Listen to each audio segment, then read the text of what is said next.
Olá a todos! Hoje eu estou aqui na presença da família Lima. Eu queria agradecer por ter nos recebido assim, dessa maneira tão cordial, tão amiga. E o convite aqui para ter essa conversa, esse dedo de prosa, no sentido de vocês contarem para nós as ricas manifestações culturais que aqui nesse pedaço de mundo, aqui no Faxinal dos Silvérios, isso, que essas tradições são mantidas, cultivadas por vocês e por mais gente, né, que vocês vão relatar aqui. Não é, seu Antônio? Dona Ivone, a Andréia, a Dani e o Carlos. Então, seu Antônio, pode ser o senhor o primeiro? Pode ser. Pode ser o senhor.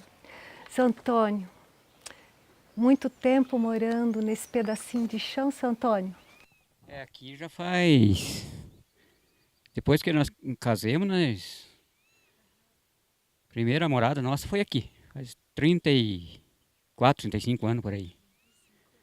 E daí, depois que nós chegamos aqui, nós sempre vivemos aqui. Saía sempre trabalhar fora, mas sempre aqui. E a família do senhor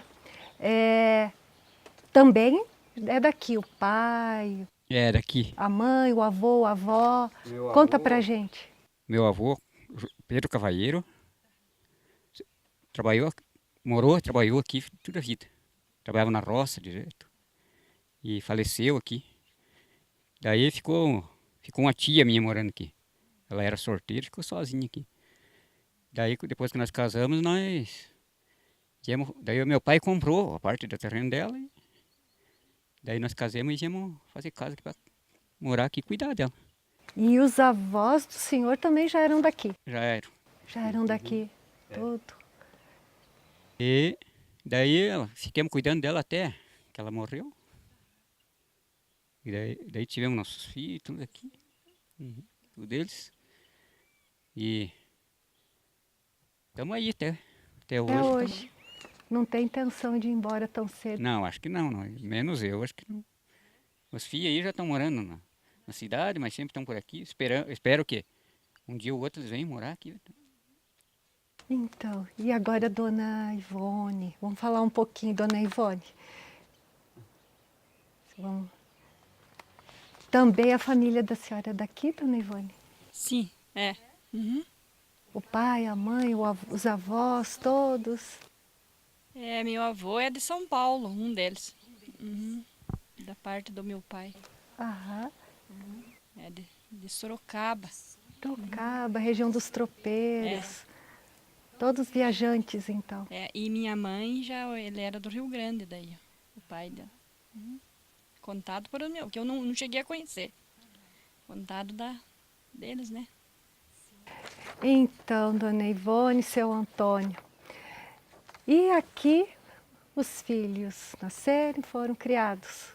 Foi, sim. Uhum. Até a Andréia que saiu mais cedo, com 14 anos, ela resolveu fazer magistério. Aham. Daí queria estudar no Pinhão, foi fazer magistério. Mas os outros saíram com 18 anos daqui. Estudavam, iam até o Carlos, ia à noite e daí voltava. Voltava meia-noite para casa. E a Dani também, até tirarem o segundo grau. Daí que eles foram pro Pinhão. Pro Pinhão. E depois fazer a Daí universidade. eles foram morar, né? Isso, todos professores. Uma família de contadores de história e de professores. Eu, para mim, é uma vitória e tanta agora, o dia da formatura da André, que meus 3 filhos faziam a faculdade. 3 filhos fazendo faculdade. É uma grande vitória. Aham. Ô Carlos, qual foi a primeira história que você ouviu contar aqui nesse pedacinho de chão? Nossa, faz muito tempo. Eu lembro de era uma em torno, né, do fogo, era inverno E aqui faz muito frio. Aham, e nessa época, né, tínhamos a casa e daí eu lembro que o pai organizou no galpão um espaço para gente ter ali para se reunir no inverno, justamente para, né, durante a noite, em volta de um fogo de chão. E eu escutei a primeira história que eu lembro foi de um cachorrinho que eu lembro. Que eu não lembro inteira, a história foi de um cachorrinho que tinha quebrado uma perna e ele tinha dificuldade para passar perto do fogo. O cachorrinho que ele tinha, né, há muito tempo. E aí, essa é uma das primeiras, assim, é porque faz tempo, né?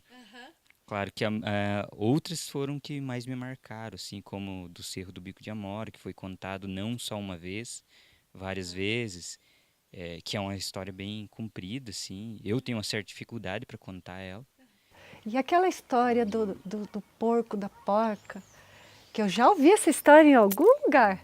Pois é, Essa também foi coisa de família aqui? aham. Essa também é coisa que o pai contava. Essa eu acho que é uma das mais engraçadas, assim, que eu lembro dele contar, além das histórias de caçador, né, que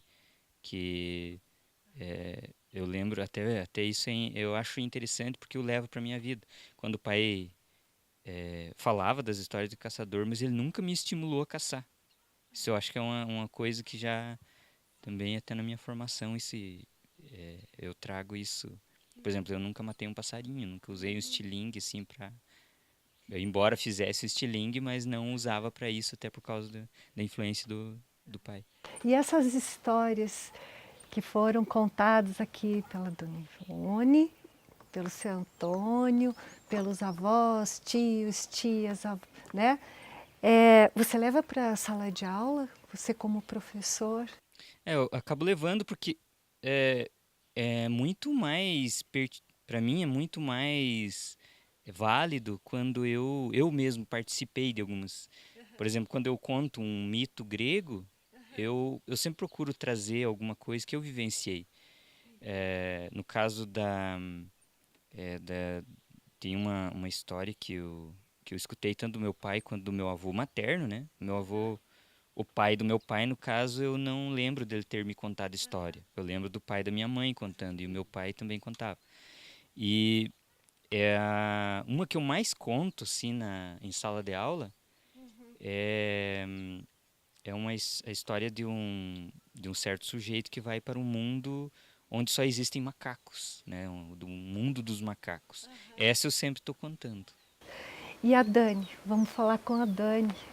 Dani, você é historiadora, professora de história. Então, por que você foi fazer história? Será que tem a ver com tantas histórias que esse teu pai, que tua mãe contaram para você? O que você acha? Pois é. Eu acho que sim, a nossa construção depende muito da nossa família, né? Quando vivemos como disse minha mãe, há muito tempo, a gente saiu bem tarde daqui, então a nossa vivência sempre foi muito próxima. É agora, ainda a gente sente muita falta um do outro, mesmo estando tão próximo, não é tão longe. Mas eu queria fazer, na verdade, o curso que eu queria fazer era psicologia ou filosofia. Mas aí a minha mãe disse, não, mas mais um fazendo filosofia. Daí, como eu gostava muito de história, embora eu não tinha a percepção de que história era o que eu fui aprender na faculdade, né? Mas eu acho que sim, eu ouvi isso ontem, que a profissão da gente não é por acaso, né? Eu vi isso ontem e fiquei com isso na cabeça e agora me lembrei. Então, e toda a minha trajetória acadêmica, eu sempre voltava às minhas raízes, a minha vida, a minha convivência, desde coisas encantadoras que eu vivi aqui, boas, inclusive da própria contação de história, da escrita, de como que as pessoas transmitem a questão da memória coletiva, e eu fiz até um trabalho sobre algumas coisas assim, enquanto eu estava na faculdade, sobre coisas daqui, dessa região, coisas assim que eram tidas como sobrenaturais, e eu acho que a influência é essa mesma, inclusive a influência de engajamento em lutas sociais do meu pai, Então, eu acredito que a construção da gente é dessa maneira, né? Claro que a gente vai... Pela tradição, pai, mãe, filho, que vem, né? Que vem isso, que a gente nem sabe da onde. Às vezes é de longe, né? E o pai e a mãe sempre foram de conversar muito com a gente, né? E de incentivar, mesmo que não tivesse muitos recursos, que a gente fosse estudar, que fôssemos morar na cidade para poder estudar. Isso eu acho que, né, o meu pai e minha mãe como pessoas incríveis assim por terem possibilitado a nós isso, né?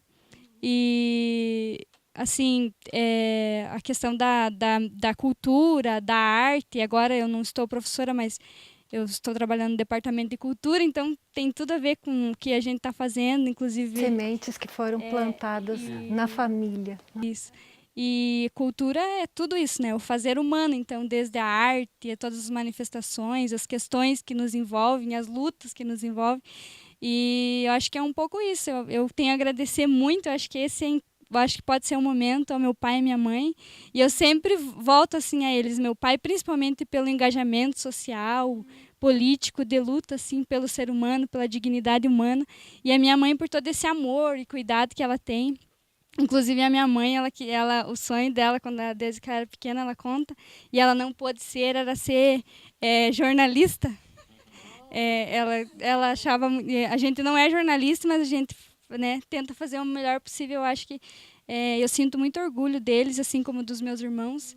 E assim, e ter isso, sim, eu acho muito importante ter isso como não separado da vida acadêmica, o trabalho que você faz separado da tua vivência familiar, das tuas raízes. É muito bom poder fazer isso aqui, né? Contar com a fala dos meus pais, dos meus irmãos e possibilitando a outras pessoas também. Eu acho bastante importante isso. Certo. E agora a Andréia. Andréia, que veja só, através da Andréia, seu Antônio, Dona Ivone, eu conheci a história Cerro do Bico de Amora, não é? Essa aluna nossa da graduação em artes, ela há muito tempo já está matutando, né? Ela traz isso dentro dela, esse conhecimento, esse saber que vocês, não é, possibilitaram a ela. E, Andréia, você escolheu para trabalhar esse conto da tradição oral que você ouviu aqui nessa terra, em volta do fogo, na infância, na juventude, para fazer o teu trabalho de conclusão de curso. É verdade isso que eu acabei de falar? Sim, então a minha escolha sobre esse conto de tradição oral, né, do Cerro do Bico de Amora, foi pela própria relação assim com a família e porque essa história sempre me intrigou muito, porque é uma história que sempre que eu ouvi foi à noite e sempre parecia que tinha alguma força assim vindo do além quando eu escutava ela.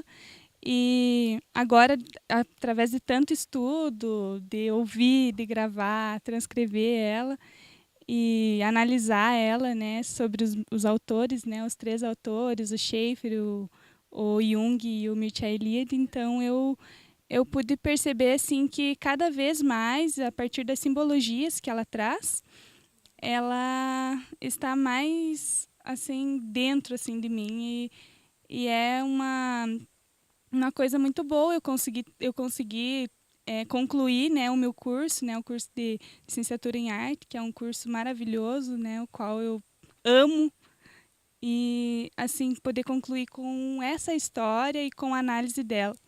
Então eu acho que a minha escolha assim não foi por acaso, foi uma escolha de todas as minhas vivências e desde quando eu era criança, né, que eu ouvia ela aqui. Então é uma escolha Feita pelo coração. sim, não sei explicar o porquê que eu escolhi esse conto para, né, para fazer minha pesquisa. Certo. Dona Ivone, vou voltar a conversar com a senhora. Pois olha, porque eu sei que o seu Antônio conta essa história, tem um tio que conta essa história, outras pessoas aqui contam essa história, mas é assim, vamos falar da senhora que contou essa história para os filhos, não é? E é a versão sua que a Andréia está trabalhando no TCC dela. Aonde a senhora ouviu essa história pela primeira vez? Cerro do Bico de Amora. Mas é meu pai que contava para nós. E o seu pai? Da onde será que ele ouviu essa história? Mas deve de ser os pais deles, né? Que contaram. É. E o seu pai é natural daqui, ou é de São Paulo? Não, é daqui. É É daqui. o pai dele que era de lá. Que era de São Paulo. É ele que é daqui mesmo. Que ele era daqui. Sim, como é que é o nome do seu pai? Sebastião Pires de Lima. Sebastião Pires de Lima, não é? Enfim. E essa história, Cerro de Bico de Amora, lembra? Quando foi a primeira vez que a senhora ouviu? Ou não faz tanto tempo assim? Era muito pequenininha? Mas era uns 8, 10 anos, assim. Era a sua Que idade. eu perdi minha mãe, eu tinha 10 anos. Daí ele contava para nós as histórias. Ele reunia os filhos Horta do Fogo de Chão, assim. Contava de pra noite. Nós. Porque nós fiquemos com ele, nós, em 7 irmãos. Ele cuidou de Cuidou de vocês. nós. E ele contava histórias antes de Contava, dormir. Sim. Daí Quase- não tinha nem rádio para escutar. Era uma beleza. As histórias dele, nós viajávamos naquele mundo, né? Quase toda noite. Quase toda noite. Né? Aham. E essa história, Cerro do Bico de Amora, fala do quê, dona Ivone? Que história é essa que a Andréia, ela diz que sente até uma força, uma magia. O Carlos comentou aqui também dessa história, que está, né, no coração dele também, da Dani. Que história é essa? Do que ela fala? O que ela tem? Mas é de um rapaz que saiu de casa no começo da história. E vai para o mundo. Ele vai para o mundo, porque eram 3 rapazes. Daí, um deles Aham. disse que queria viajar o mundo. Sim. Dar uma volta no mundo, né? Uma volta no mundo. Daí Os outros ficaram os e outros eles ficaram foram. e ele foi. E o que aconteceu com esse rapaz? Conta para Mas nós. daí a mãe dele, o pai e a mãe perguntaram, eram os 3 daí. Aham. Daí os outros queriam os bens. E a parte dele, eles que queriam para viajar. E daí ele saiu, a mãe dele fez uma mala, porque antes carregavam uma mala, né? Aham. De paçoca e pão para ele viajar. Aham. E daí ele pegou o cavalo que ele tinha e E viajou. foi. Foi. O que ele encontrou pelo mundo? Mas ele foi indo, daí acabou o dinheiro, acabou a comida. O cavalo de canseira morreu e ele foi indo. Daí quando o cavalo cansou, ele tirou um pedaço de carne do cavalo para ir comendo, porque daí para não morrer de fome. Foi indo. Foi indo. Até que quando ele não aguentava mais, a roupa dele estava toda rasgada, barbudo, cabeludo, sujo. Daí que ele foi indo e chegou num lugar limpo lá, um campo assim muito limpo, lindo. Lá longe ele enxergou uma casa. E daí ele foi. diz, mas que bom que eu enxerguei essa casa. Foi lá. Mas quando ele chegou perto, ele viu que só tinha uma janelinha lá, no sote, que dizia um sote, né? Sim. Daí ele disse, como é que eu subo lá? Não tinha nada, não tinha porta, não tinha janela. Mas daí disse que ele enxergou uma corrente. Diz que ele foi lá. Foi subindo aquela corrente de ouro, bem amarela aquela corrente. Subiu. Ponhou a perna naquela janelinha, quando ele pôs a perna lá, a corrente caiu para fora, montou embaixo. Daí ele disse, agora sim, agora eu estou morto. Porque se eu cair para fora, eu morro. Eu vejo o que eu morro. Agora, se eu cair para dentro, que ele olhou lá para dentro, era uma escuridão, ponta de faca, assim. Daí ele disse, se eu cair lá para dentro, eu nem vejo como é que eu morro no meio dessas facas e no escuro. Eu vou me apinchar para dentro. Daí ele se apinchou lá para dentro. Não viu nada mais. Dormiu. Porque ele caiu numa cama, coisa mais boa do mundo. Daí dormiu. Daí, no outro dia, ele se acordou. Daí, mar de canseira e sono. Daí diz que ele se acordou assim, viu o cantigo de um galo. E diz que uma voz disse para ele, você levante, tome banho e o café está pronto. Diz que ele levantou. Diz que daí, mas olhava que aquela casa não tinha porta nem janela. Mas tinha tudo. E escutava vozes de gente, mas ele não via ninguém. Ele disse, meu Deus, mas eu já estou morto, eu vou ficar, vou comer. Tomou café, que não tomou só, lavou o rosto o primeiro dia, porque não aguentava de canseira. Tomou bem café. E na mesa tinha uma fruta muito linda. Uma maçã, coisa mais linda do mundo. Mas daí ele comeu e caiu na cama de novo, dormiu de novo. Ah, dormiu. Daí, no outro dia, se acordou de novo. Aquela voz dizia que ele tomasse o banho e o café estava pronto. Ele ia lá, estava aquela mesa de tudo. Daí comeu de novo, voltar a dormir de novo. Daí, nos 3 dias, ele estava mais forte, né? Daí, foi dormir de novo. Daí, de madrugada, ele viu, diz que aquele ressono do lado dele. Diz que passou a mão assim no escuro, diz que aquela pessoa. Diz que ele disse, meu Deus, não tinha ninguém, agora tem gente aqui. Daí, diz que ele carregava uma velinha no bolso e uma caixa de fósforo. Diz que ele acendeu aquela velinha de cera, de abelha ainda, que faziam, a mãe dele fazia. Sim.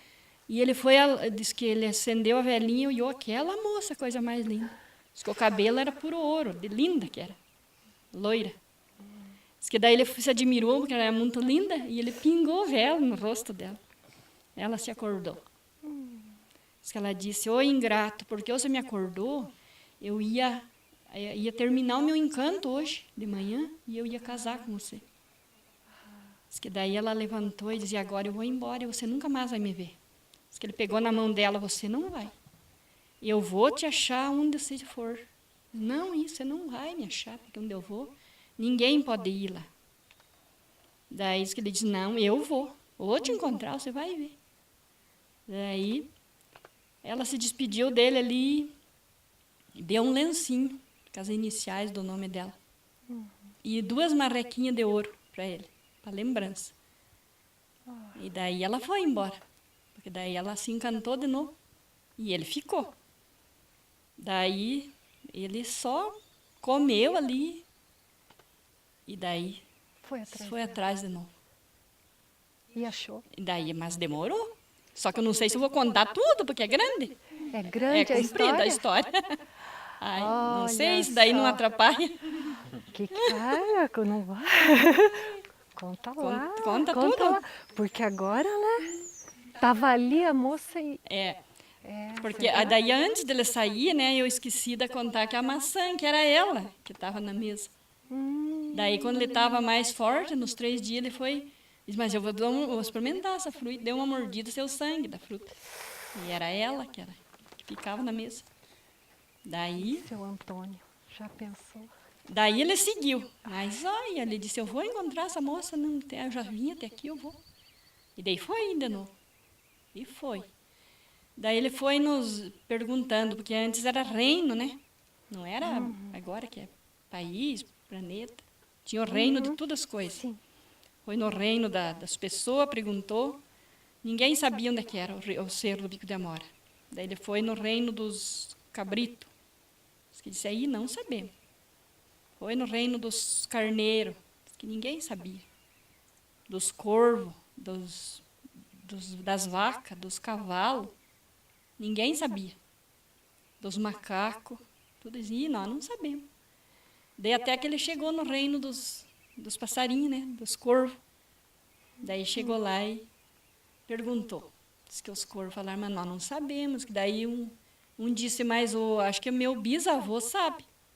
Porque ele conta para nós, ele sabe. Diz, mas ele está muito velho, não vai levar. Diz, mas eu dou um jeito. Daí diz que levou aquele bisneto do corvo, levou ele lá para conversar com ele. Daí ele foi. Diz que o corvo velho diz, mas se você me tratar a carne, que eu pego uma força, eu te levo. Daí diz que ele ficou tratando, saía, matava as coisas e trazia carne pro corvo. Até que ele tirou um pedaço da perna dele mesmo e deu pro corvo comer, para ficar mais forte. Daí ele emprestou uma pena de cada neto e bisneto e ficou novo o corvo velho. Daí disse que disse, agora sim, agora estou pronto. Daí ele embarcou nas costas daquele corvo e foram. Daí foram. Só para cima, disse que o corvo velho disse, você fecha os olhos, senão você escapa, você cai. Daí disse que ele fechou os olhos e foi. Daí ele perguntava para o corvo velho, que tamanho está o mundo? Diz que ele dizia, está do tamanho de um cesto. Voava só para cima. Que tamanho está o mundo? Dizia, tá, agora está do tamanho de um balaio. E foram. Daí ele perguntava, que tamanho está o mundo agora? E agora está do tamanho de um grão de milho. Daí foi. Daí agora, que tamanho está? Está do tamanho de um grão de mostarda. Foram. Daí que ele disse, agora sim, cheguemos. Daí disse, agora pode olhar, que agora nós cheguemos. Daí chegou, disse que num campo muito lindo de novo, um gramadão, assim. Diz que daí tinha uma lagoa linda, assim. Daí o corvo velho deixou ele ali. Disse, agora você fica aqui, a casa da tua namorada é aquela lá, num cerrinho que tinha, bem no alto lá, coisa mais linda lá. Aquele campinho verde lá que ela morava. Daí ele disse, você fique aí. Daí ele ficou ali, ponhou aquelas marrequinhas para nadar naquela lagoa e ficou. Daí disse que veio uma moça buscar água num olho d'água que tinha junto para a princesa lá, para a namorada dele. Daí disse que voltou correndo, contou para ela. Disse que ela estava bordando, porque ela só bordava. E disse, ô princesa, aquele rapaz que você deu, as marrequinhas estão nadando ali, ele está sentado. Diz, acho que é ele, porque ele está imundo, de sujo. Mas é ele, acho, porque as marrequinhas é aquelas. Daí que ela diz, mentira, eu não vou ver ainda, ele nunca vai me achar aqui, não é. Daí diz que ela foi buscar os bardos, que ela correu e deixou até os bardos. Foi. Diz que ele lá, sentado lá. Daí ela voltou de noite, mas insistiu. Pegou ela para o braço e fez lá. Vamos ver, é ele sim. Daí até que ela foi. Daí, olha, se acharam ali e casaram e viveram felizes para sempre. Será que para sempre? Para sempre, porque até ontem eu vi eles. Estão muito felizes. Até hoje, viu? Fizeram festa, E assim? Deu. E ele encontrou, por isso que pro amor não existe distância, né? Viu só? Olha. Tem que ter a esperança, né? Viva, que encontra, né? Encontra o amor. Encontrou, né, São Antônio? Pois é. Ó, tá vendo? Dá para ver, dá para sentir, não só ver, dá para sentir. 35 anos, não é? 35 meses, né? Mas assim, obrigada por essa história. Desculpe, porque não fica... A gente não é acostumado. Mas olha que contadoras de histórias. Então, mais uma vez agradeço de coração essa acolhida, essa conversa, que seja a primeira de muitas, porque eu já tenho conversado com a Andréia já durante os 4 anos de curso, já tive a oportunidade de ouvir a Dani e o Carlos contar histórias. E tem esse convite de há muito tempo, né, Dona Ivone, para um dia vir aqui. E olha que foi cumprido, né? Esperamos mais vezes. Mais vezes. Querem ficar mais, uns dias, pode ficar, né? Então, muito obrigada. Isso tem... o fato de nós estarmos aqui conversando, no caso nós ouvindo as histórias do seu Antônio, da Dona Ivone, isso traz um saber que mais do que nunca nós acreditamos, né, nós professores, essa sabedoria, tanto conhecimento, levar para a escola, levar para todos os lugares, né? Para que esse sentimento, olha, que estamos aqui, de seres humanos, um ouvindo os outros, as suas histórias, para que isso não acabe. Senão acaba o próprio ser humano, não é? Porque é pelas histórias que a gente sabe do mundo, né? Das trajetórias.